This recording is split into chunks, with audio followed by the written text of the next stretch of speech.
welcome to another edition of the Sports Guys.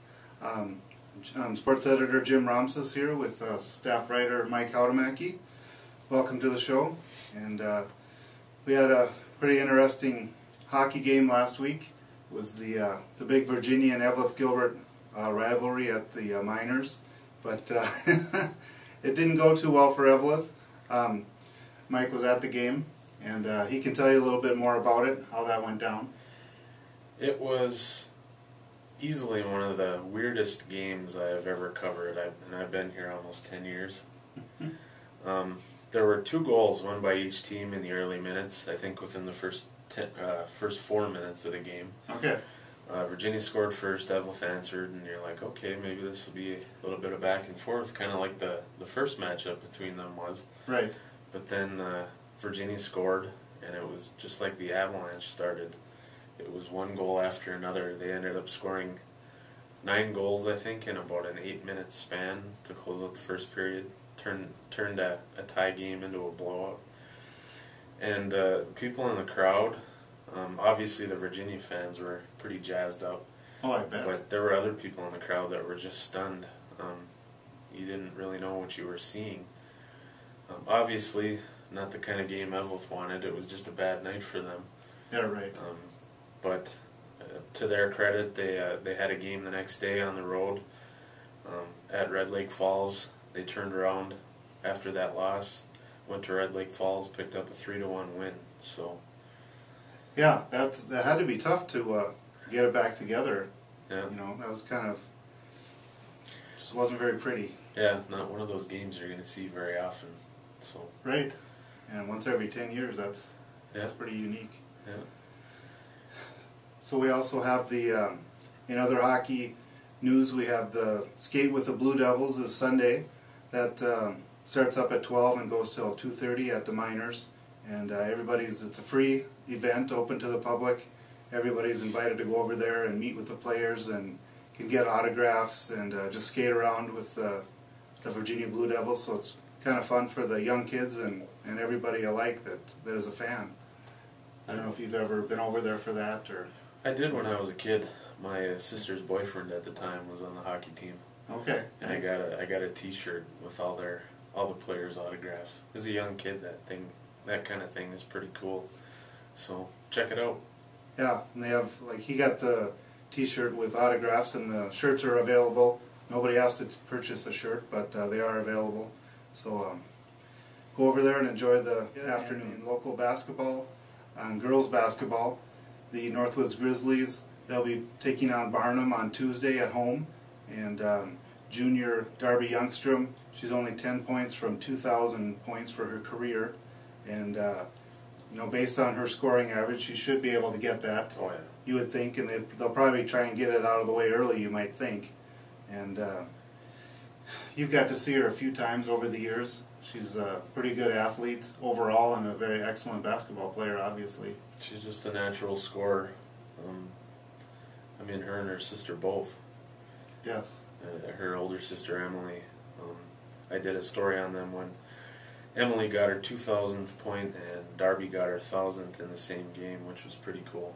Yeah, And how does that happen? Yeah, and the thing to remember is that Darby's only a junior, and there's still plenty of this season left, and then she's got her entire senior season just to add to her total. We'll see where she actually ends up.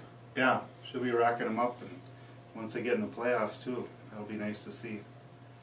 One of the events going on at this time is the Winter X Games. You might have seen the coverage on ESPN, but one of the tragic stories to come out of the game so far was the death of Caleb Moore, an X Games athlete who, I think it was late last week, he was competing in an event and he went up for a jump on his snowmobile, lost control of it, or I think the skis or something might have clipped part of the snowbank.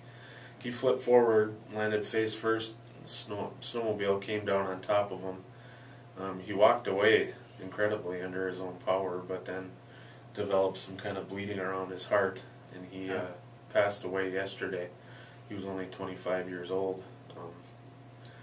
It just it brings, because there have been several incidents of athletes getting hurt at these X Games. There was a woman that fractured her spine, I think, during an event, and then there was a runaway snowmobile. Yes. When this guy fell off his machine, the throttle got stuck and the machine barreled into a crowd of fans. And you look at these incidents, and obviously it brings to mind the question of, are these games safe enough? Yeah, you gotta wonder.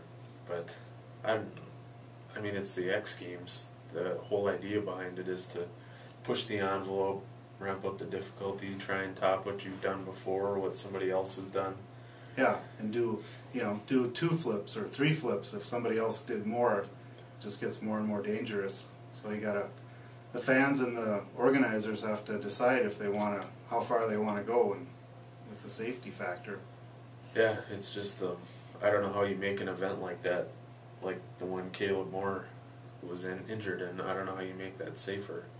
I mean, it's a 450-pound machine. If that thing comes down on top of you, chances are the consequences are going to be pretty serious.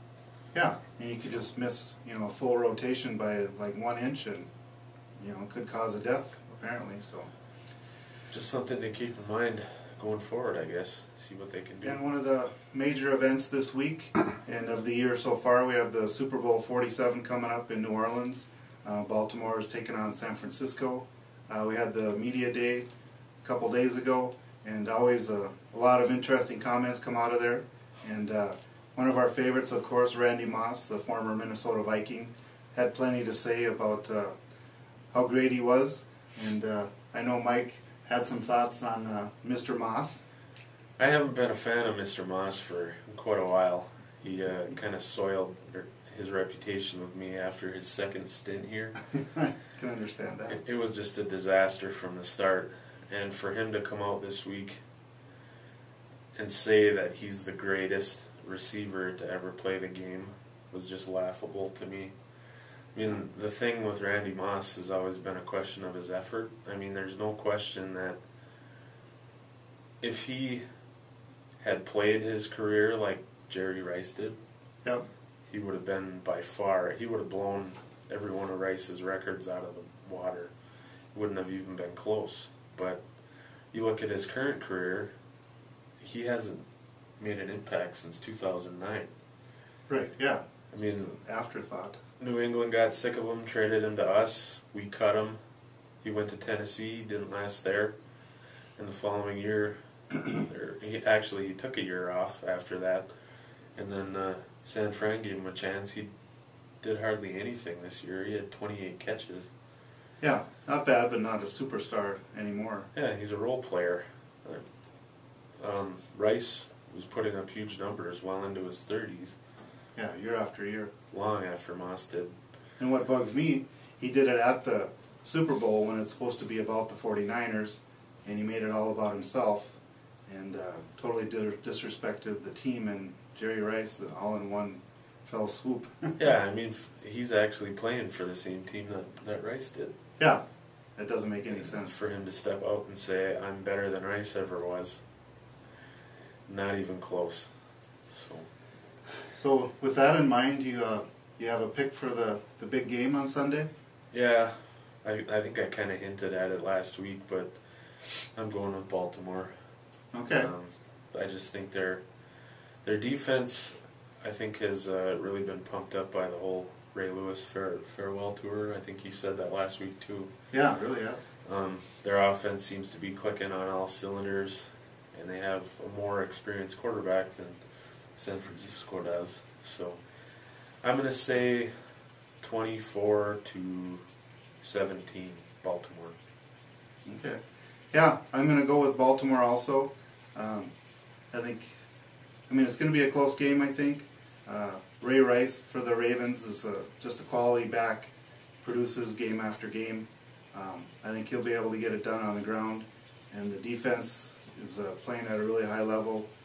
Joe Flacco seems to be playing well.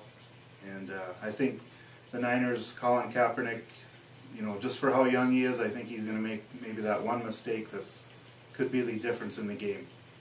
So I'll say like 27-23 for the Ravens. Should be a good one, though. Yep. That's it for this week's edition of the Sports Guys.